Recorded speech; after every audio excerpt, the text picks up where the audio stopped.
Hermanos, hablamos entonces de las órdenes apostólicas, el deber que tenemos de unirnos a la membresía de una iglesia local, del deber que tenemos de congregarnos con la iglesia local, de adorar con la iglesia local, del deber que tenemos de soportar, de ayudar, de sobrellevar las cargas de la iglesia local, de sostener la iglesia local, todos nosotros. Hablábamos de las órdenes apostólicas, de lo que el Señor nos manda por medio de esa autoridad apostólica legal, correctamente establecida en el Nuevo Testamento por nuestro Señor Jesucristo, de amarnos los unos a los otros, también de ser benignos los unos con los otros. Y bueno, creo que podemos comenzar ahí, hermanos. Los miembros no solamente nos amamos los unos a los otros, sino que somos benignos, quiero expandir en esta parte, los unos con los otros. Eso me dice Efesios 4:32, dice, antes sed benignos unos con otros.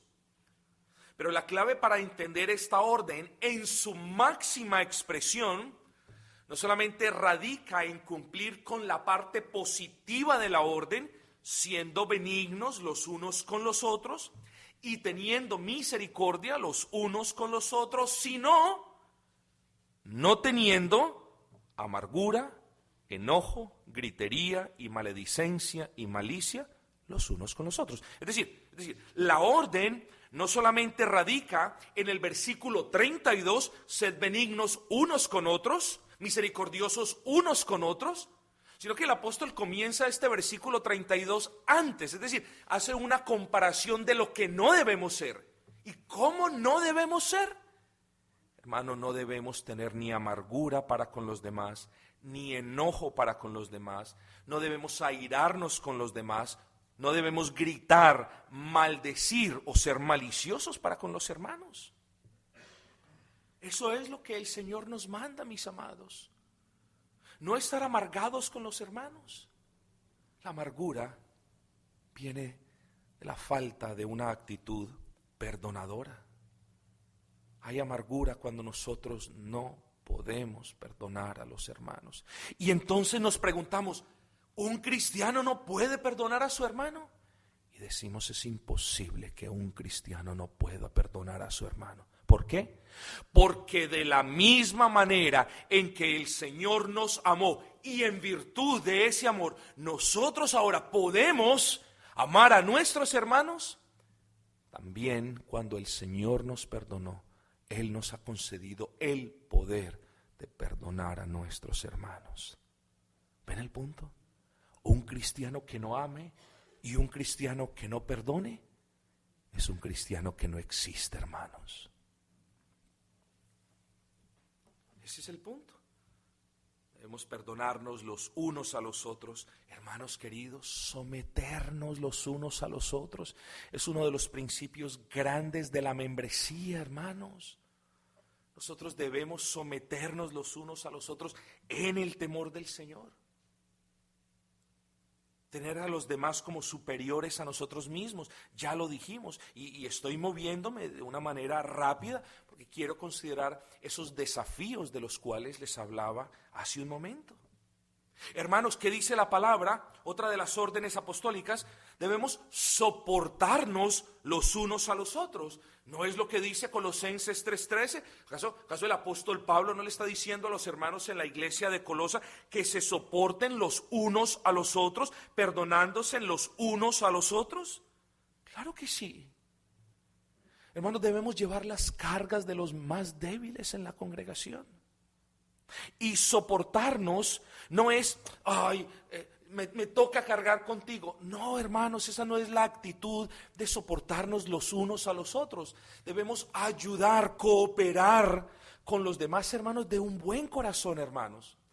Y lo primero que tenemos que ver es de nuevo cómo el Señor ha soportado nuestras cargas, nuestras debilidades, nuestras flaquezas y nuestras ofensas, mis amados. Asimismo, hermanos, nosotros somos llamados a soportar a los hermanos. Soportar no es, me toca aguantarme al hermano, me toca lidiar con el hermano. No, Soportar es llevar las cargas de tu hermano con amor. Tener paciencia con tu hermano. Amaos unos a otros. Sed misericordiosos unos con otros. Sed bondadosos los unos con los otros. Soportaos los unos a los otros. Dice, exhortados los unos a los otros. No, yo no puedo hablar con el hermano porque él se va a molestar. No, no se debe molestar.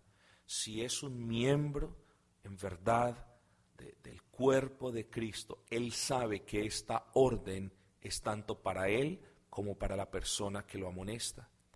Amonestaos, exhortaos los unos a los otros. Hermanos, sería un grave error que nosotros viésemos a un hermano o a una hermana actuar de una manera inadecuada bajo los estándares de la Escritura y nosotros nos quedásemos callados. Lo que debemos hacer es orar, examinarnos. No vaya a ser de que nosotros estemos amonestando o exhortando al hermano en algo de lo que nosotros no nos hayamos arrepentido. Así que oremos, examinémonos, examinemos nuestras motivaciones, es decir, ¿por qué debo exhortar al hermano? Y queridos, cuando tengamos la plena paz, la plena convicción de que debemos hacerlo, hagámoslo, exhortemos al hermano, siempre bajo la regla, teniendo al hermano como superior a mí mismo.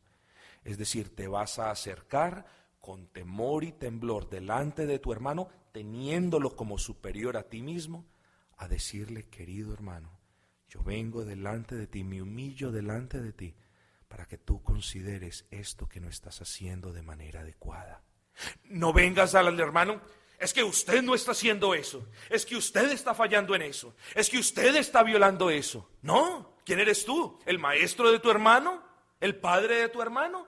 Recuerda, ven humillado delante de tu hermano y exhorta a tu hermano en el amor del Señor. Hermanos queridos,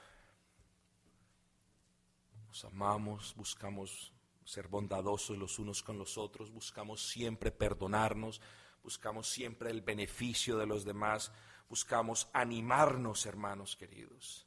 Dice, y considerémonos unos a otros para estimularnos al amor y a las buenas obras. Primera de Tesalonicenses 5:11, por lo cual animaos unos a otros. ¿Cuántas veces no hemos visto las cabezas bajas de hermanos que están pasando situaciones difíciles, que están pasando tribulaciones, que están pasando vicisitudes, y nosotros, sabiéndolo, no lo hacemos?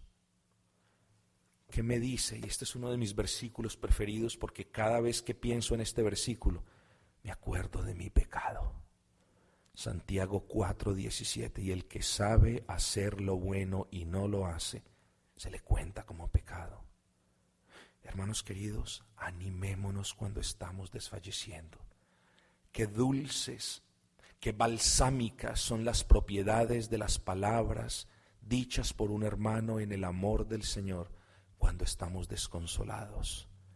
Qué refresco para nuestros corazones y qué río de rocío para nuestras almas son las palabras que brotan del corazón de un hermano que busca animarnos cuando nosotros estamos desfalleciendo. Apliquemos esas cosas, mis amados. Pidámosle al Señor la gracia para no solamente ser oidores de esta buena palabra, sino hacedores de la misma. Hermanos, los miembros de la iglesia, se aman los unos a los otros, buscan hacer todo lo justo y lo bueno los unos para con los otros.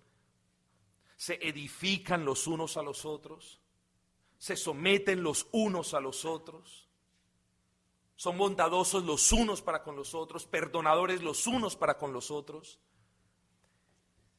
De tal manera que, como lo dije al principio de la ponencia pasada, tenemos responsabilidades para con nuestros hermanos.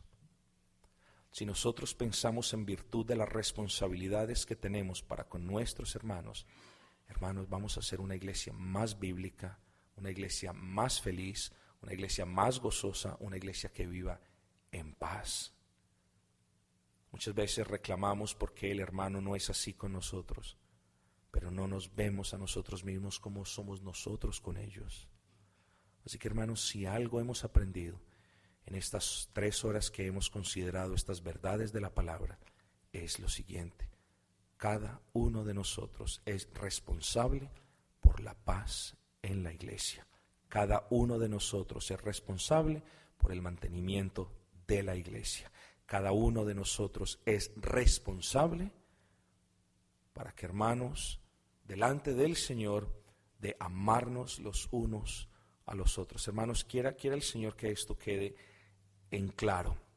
Ahora, me muevo hacia la segunda parte y perdonen esos cambios tan abruptos, pero hay una buena cantidad de material que debo terminar en los siguientes 35, 40 minutos máximo. Ustedes van a tener paciencia conmigo si me tardo 10 minuticos de más.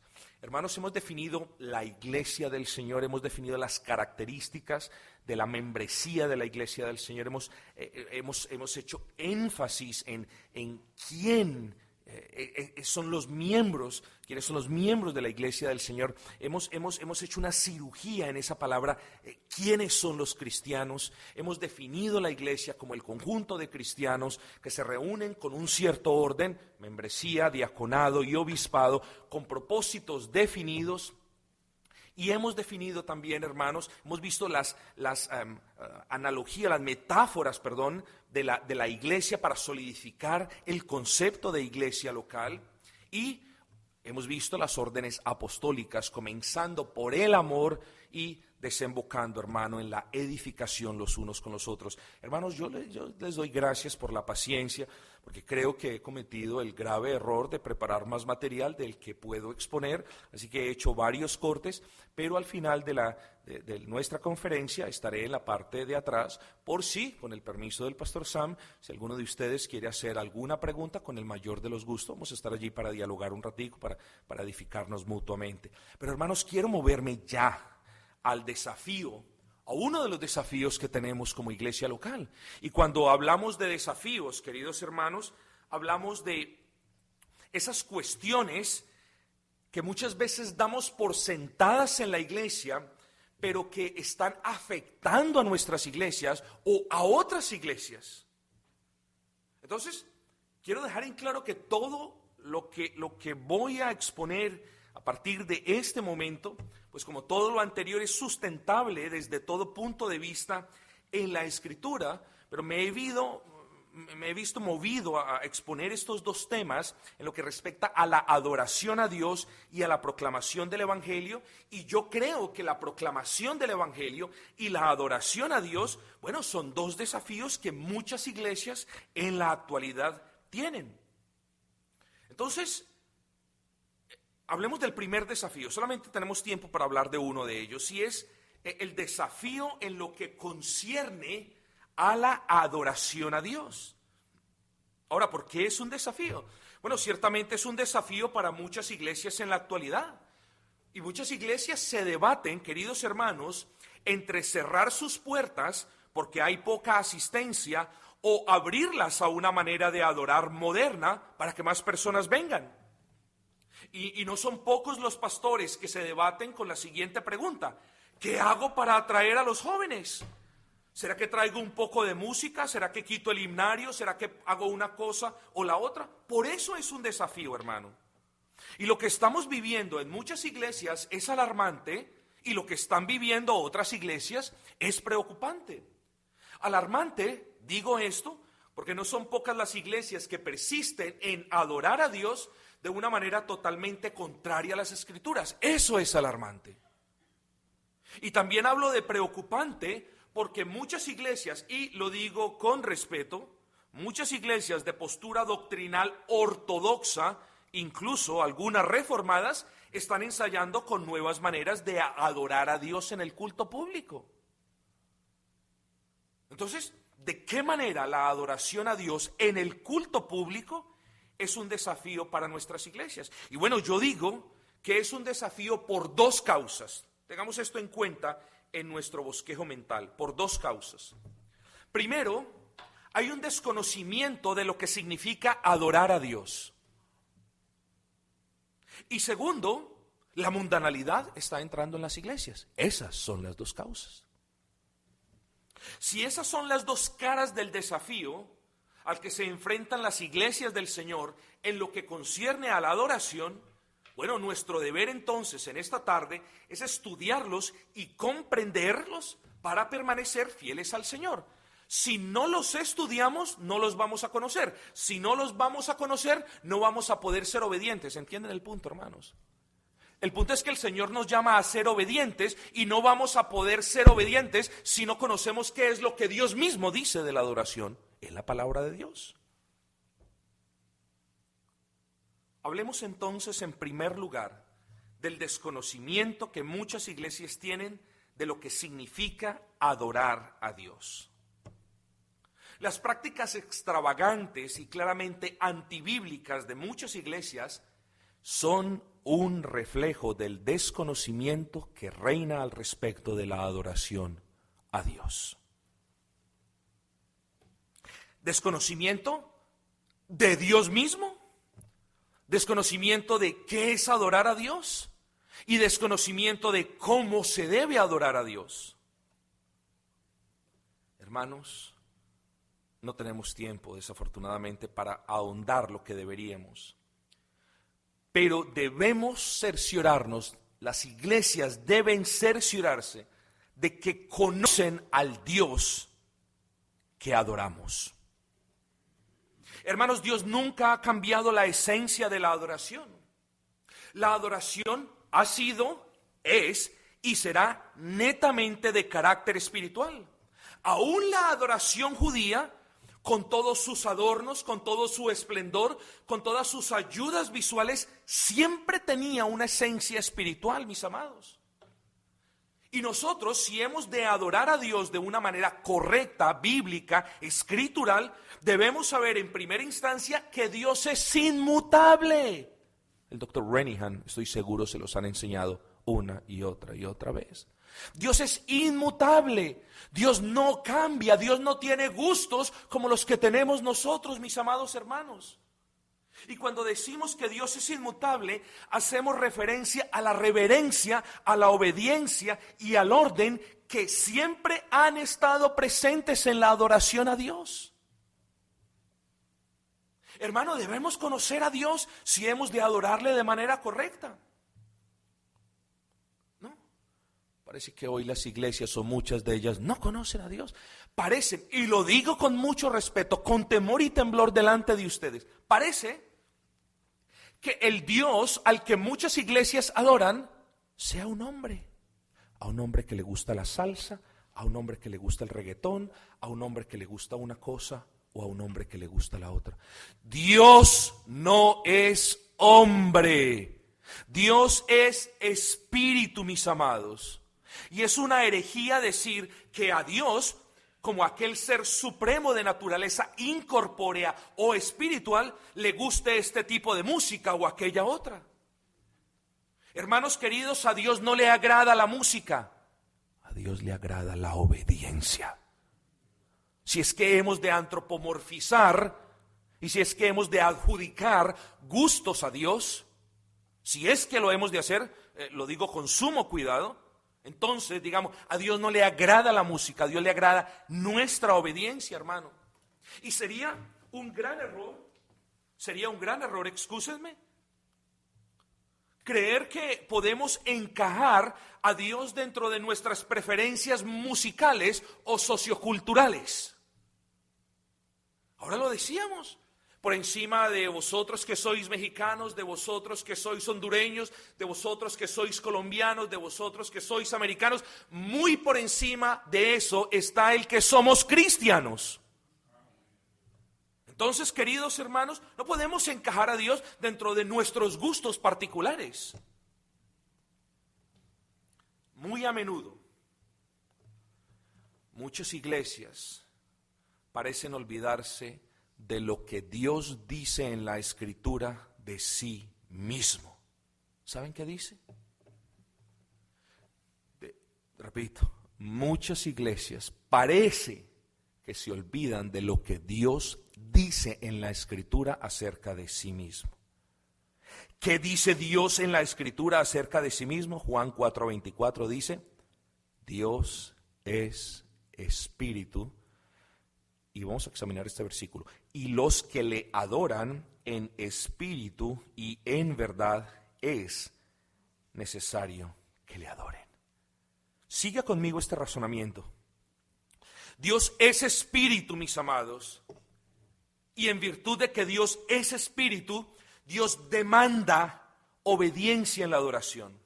Decir que Dios ha dejado a cada iglesia en la libertad de escoger la manera como le adora es negar la Escritura misma. Hermanos, Dios no nos ha dejado en la libertad de que le adoremos como bien nos parezca. Dios ha dejado un modelo o un patrón en la palabra. Y recordemos lo que hablábamos ahora. Ese patrón lo vemos claramente en las palabras del apóstol Pablo en 1 Corintios 11:1, que dice: sed imitadores de mí. Lo que el apóstol Pablo está diciendo: de la misma manera como yo adoro, de la misma manera como se hace en las iglesias, así hacedlo vosotros. Sed imitadores de mí. Hay un patrón, un modelo establecido. Hermanos queridos, dice también: sed imitadores de Dios. Qué triste, y no lo digo con el ánimo de criticar, hermanos, porque recuerden, no somos mejores que otros, somos diferentes por la gracia de Dios. Pero qué tristeza que en muchas denominadas iglesias cristianas, el apóstol o el Espíritu Santo por medio del apóstol dice: sed imitadores de Dios. Y qué tristeza que las personas estén siendo más imitadores de las cosas del mundo, de los placeres del mundo, de los bailes del mundo y de las prácticas del mundo, que de la santidad del Señor mismo. Entonces decimos, hay un desafío en la adoración porque no conocen el Dios al que adoran. Pero el segundo problema que tenemos es, queridos hermanos, que no solamente parece que no conocieran el Dios que es espíritu, sino que también no saben qué es la adoración a Dios. Y cuando hablamos de adoración a Dios, es inevitable pensar, muchos de nosotros, gracias al trasfondo del que venimos, de bailes, de gritos, ¿cierto? Adoración a Dios, bailes, gritos, baterías, multitud de instrumentos, etcétera, etcétera. ¿Ah? La pregunta es, ¿qué es adoración a Dios? Hermanos, adoración a Dios en el original hebreo denota humillación, denota postración, denota inclinación, denota entrega. De tal manera que en un sentido muy general podríamos decir que la adoración a Dios es la entrega humillada de nuestro ser en obediencia a su palabra. En un sentido general eso podríamos decir. Pero mientras que eso es cierto, jamás debemos perder de vista el sentido particular de adoración a Dios en el culto público. Así que podríamos definir la adoración a Dios en el culto público como la rendición total de nuestro ser al Dios vivo, escuchen, en verdad, en reverencia, con gratitud y en total obediencia. Repito, la adoración nuestra al Señor en el culto público es la rendición de nuestro ser, la obediencia a su palabra, en verdad, en reverencia, con gozo y en obediencia. ¿Por qué en verdad? Bueno, queridos hermanos, porque sin el entendimiento de la verdad acerca de quién es Dios y de lo que Él ha hecho por nosotros en la cruz del Calvario, jamás podría haber una adoración de tipo espiritual. Lo único que habría sin ese entendimiento, bueno, sería una adoración mística. Yo estoy aquí saltando y moviéndome o diciendo cualquier cantidad de cosas, pero no sé por qué. Bueno, la adoración es en verdad. Nuestras mentes deben comprender qué están haciendo. Es muy contraria a la adoración de tipo extática, donde hay un éxtasis, donde hay una pérdida virtualmente de los cabales. No, hermanos. Nosotros sabemos quién es Dios Y nosotros conocemos los atributos del Señor. Y nosotros sabemos que ese Dios tomó forma de hombre y fue a la cruz del Calvario. ¿Y ven el punto? Cuando por la gracia del Señor nuestras mentes comprenden esas verdades, es totalmente imposible que nuestros corazones regenerados no palpiten de gratitud por el Dios que ha venido para salvarnos, mis hermanos. ¿Y qué dice la Escritura? De la abundancia del corazón habla la boca. ¿Ven el punto? Comprendemos las verdades, nuestros corazones palpitan por esas verdades y ahora podemos adorar al Señor. ¿Por qué? Porque comprendemos esas verdades, hermanos. Así que adoramos al Señor en verdad, conforme a la verdad revelada por Él en su palabra. Pero también decimos en reverencia. Hermanos, es imposible hablar en una misma frase de la adoración a Dios y también de irreverencia, totalmente. La adoración a Dios implica respeto, temor, asombro, claro, gozo, gratitud, alegría, claro que sí, pero no irreverencia, no desfachatez, hermanos queridos. La adoración a Dios es en reverencia, es en verdad, es con gozo y es en obediencia. ¿Por qué? Bueno, pues es imposible adorar a Dios de una manera contraria a su palabra. Ahora viene la parte buena, hermanos. Digo buena en el sentido no que las otras sean malas, pero solamente digo esta parte en verdad me da mucho gozo y tengo pasión al compartir con ustedes estas cosas, porque son cosas que quizás pocas veces nos hemos detenido a considerar, hermanos. Entonces, el problema que tenemos es que, o el problema que tienen muchas iglesias, parecen no conocer al Dios a quien adoran y no saben qué es adoración. Pero el tercer gran problema es no saben cómo adorar a Dios. Absolutamente. Entonces, comienzo diciendo esto. La adoración a Dios no es algo que nosotros hacemos para sentirnos bien, sino, como ya lo afirmamos, es la rendición al Señor en obediencia de todo nuestro ser conforme al patrón establecido por la Escritura, y lo hacemos no para sentirnos bien, sino lo hacemos para que el Señor sea glorificado, para que el Señor sea honrado. Mas la hora viene, le dice nuestro Señor a la mujer samaritana, y ahora es cuando los verdaderos adoradores adorarán al Padre en espíritu y en verdad, porque también el Padre tales adoradores busca que le adoren. Dios es espíritu y los que le adoran en espíritu y en verdad es necesario que le adoren.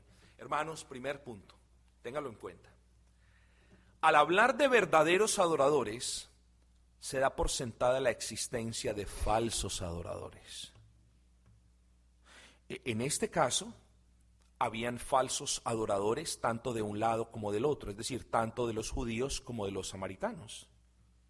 Los samaritanos eran falsos adoradores porque habían corrompido la ley ceremonial con las costumbres paganas de los asirios.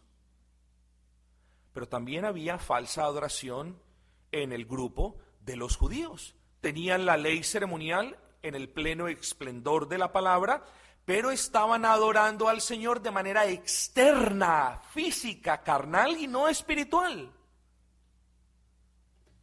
Bien dice el Señor, este labio de boca, labios me honra, pero su corazón está lejos de mí. Entonces, hermano, miren, hay falsos adoradores, unos porque han mezclado la verdadera adoración con costumbres paganas o mundanas, y otros porque conocen la verdadera adoración, pero no lo están haciendo de manera espiritual. Entonces tengamos cuidado porque sí existen falsos adoradores.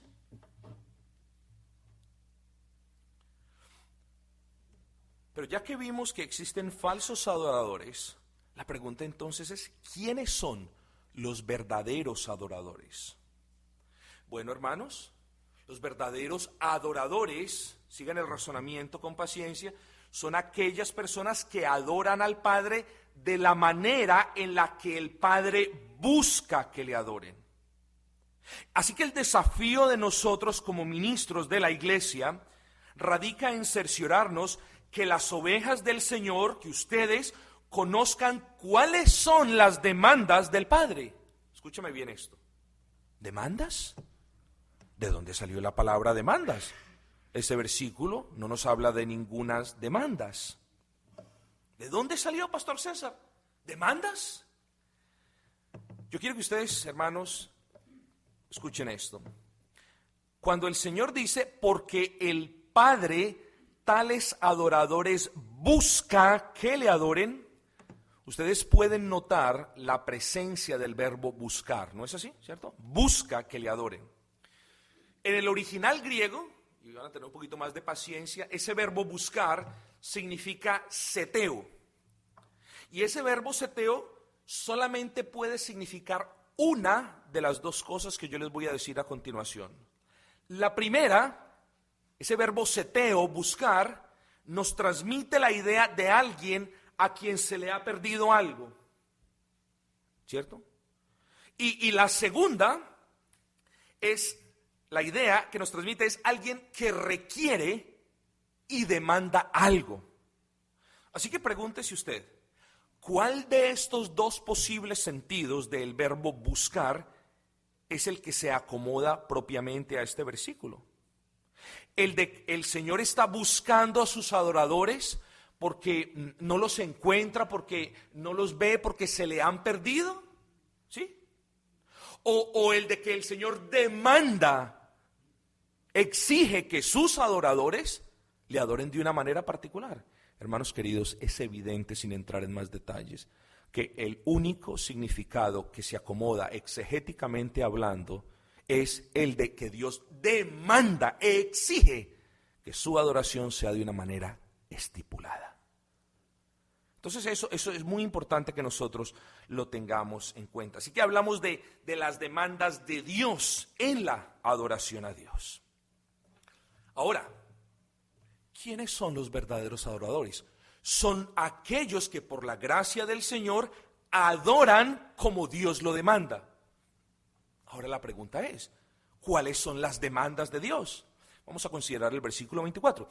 Dios es espíritu y los que le adoran, dice, en espíritu y en verdad es necesario que le adoren.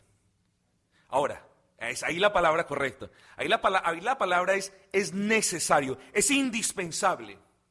Pero hermanos, miren, yo los desafío, y los desafío en el amor del Señor.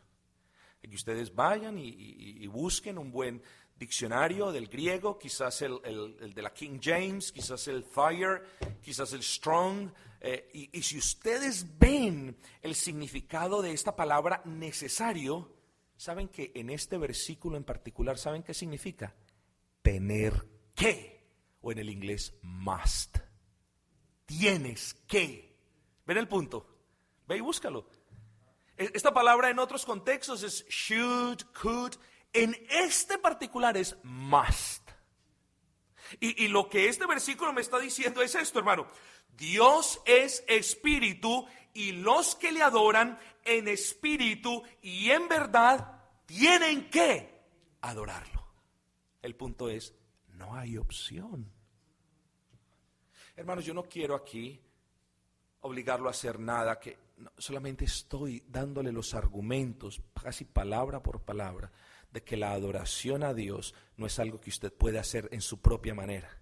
Cuando nos reunimos como iglesia a adorar al Señor, es decir, a orar, a leer las Escrituras y a proclamar el glorioso mensaje del Evangelio, cuando nosotros eso hacemos, nosotros debemos hacerlo de una manera netamente espiritual. En espíritu quiere decir que la adoración no dependerá ni del lugar, ni de las formas externas, sino que la adoración brota de nuestro propio espíritu.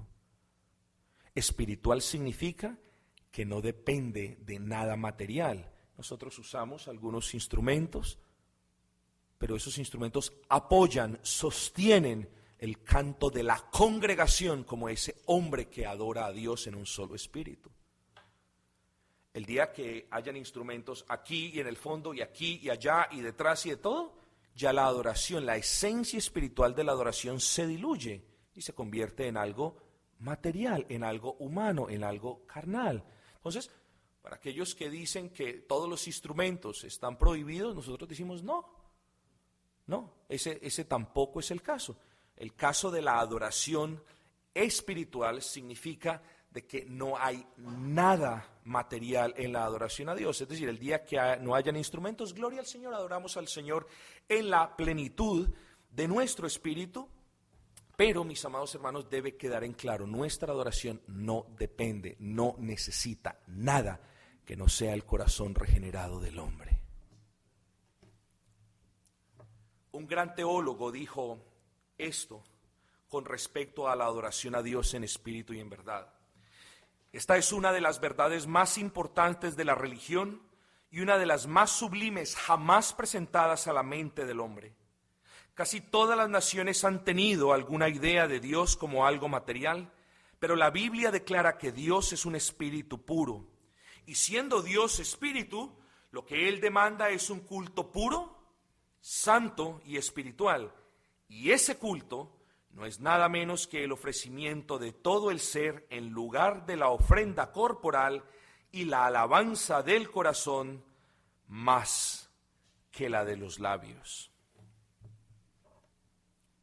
Hermanos, al principio afirmamos entonces que existían dos componentes o dos branches o dos razones o dos causas por las cuales nosotros decimos que tenemos un desafío.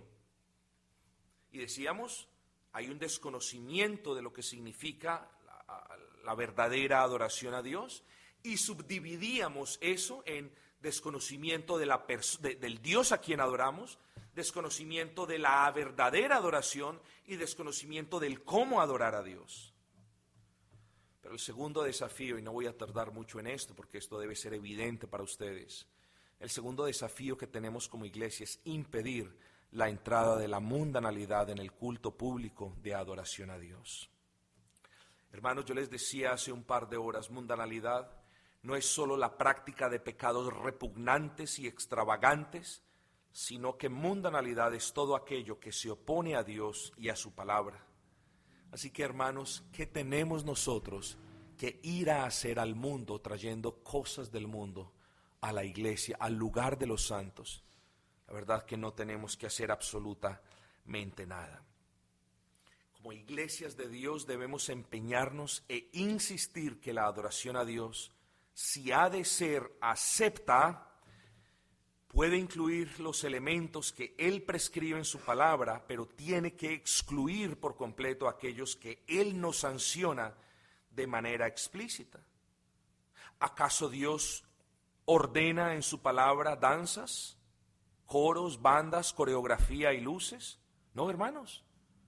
Estas cosas han sido cosas importadas. Hablamos de un tema muy común en Estados Unidos. Hablamos del contrabando de una nación hacia Estados Unidos, etcétera, etcétera. Póngalo usted de esta manera. Nosotros no podemos importar o contrabandear cosas del mundo en los asuntos divinos. La adoración no es de cómo tú crees que es de cómo Dios ordena que sea. La adoración no es cómo tú te sientes bien, sino cómo agradamos al Señor obedeciendo su palabra, hermanos queridos. Así que, hermanos, podría extenderme, ya he llegado al final, no quiero extenderme más de lo que es apropiado, pero espero, hermanos queridos, con toda humildad que hayan perdonado o perdonen ustedes mis falencias. Como les digo, debo admitir el hecho de que preparé más material del que podía exponer, pero espero, hermanos, que lo poco que hemos hablado haya sido de utilidad, haya sido de bendición, que nos haya desafiado. Y como les dije, voy a estar un ratico por aquí merodeando un rato allí atrás, y quienes de ustedes quizás tengan una pregunta personal, con el mayor de los gustos. Ya debemos también prepararnos para todas las cuestiones mañana, en el día del Señor, para que mañana vengamos y adoremos a nuestro buen Señor de la manera como Él lo estipula. Hermanos, recuerden estas cosas, no somos mejores, solamente Dios ha obrado en nosotros de una manera maravillosa y soberana, y somos diferentes, hermanos. De la misma manera como un rubí, como un diamante, como una piedra preciosa, muestra características particulares y distintivas de su naturaleza. así nosotros, por la gracia del Señor, mostramos también esos distintivos particulares de esa nueva naturaleza que el Señor nos ha dado. Hermano, decir soy cristiano es más fácil que probar ser cristiano.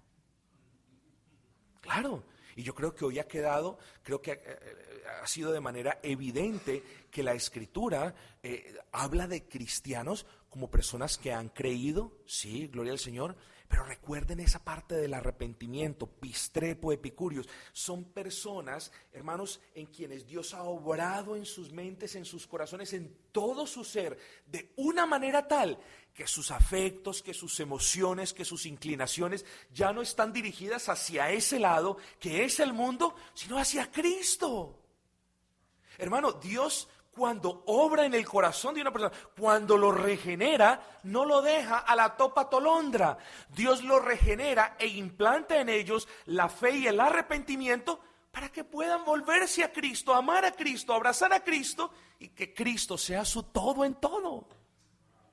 Los cristianos somos eso, pero lo somos por la gracia de Dios.